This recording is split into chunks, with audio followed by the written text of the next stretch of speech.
918 to the phones we go. John, put on the headphones. I think you get a pair of headphones over there. Special for you. And they actually work too, I think. I can hear you. I know. Isn't that amazing? Good morning. Good morning, Jeff. Morning. Chairman Bloom.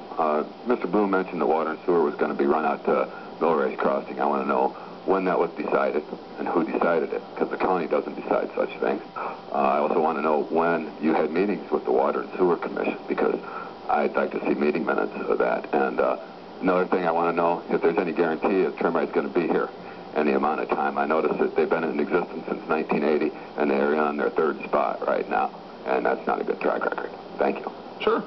Would you like to take those in order?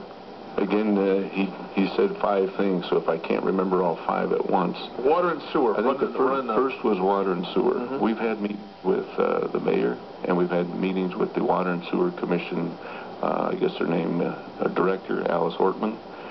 We haven't reached any agreement from an engineering point of view to bring it to the Water and Sewer Commission as a whole, or the City Council as a whole, or the County Board as a whole. So there are no meeting minutes. There was no open meeting, so to speak.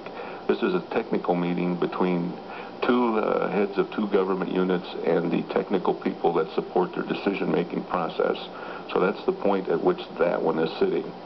But without water and sewer from the city, we'd have to go to a package plant, which would take a great deal of time to process the engineering and get permitting from the state.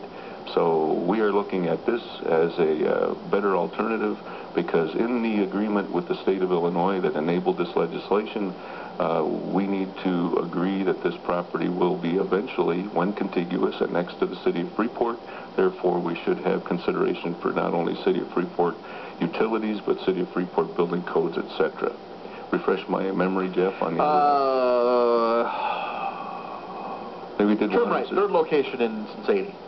Well, the Trimrite is a growing company since 1980. They've grown in places where they couldn't grow anymore and had to move.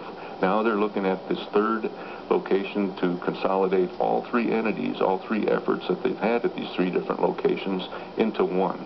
The owner of Trimrite has said this will be the crown on all of the processes in which they've dealt with over the last 15 years in getting the process right, getting everything in the right location, the right layout, properly engineered, properly costed to be the most efficient and the most aesthetically pleasing plant that they've ever invested in.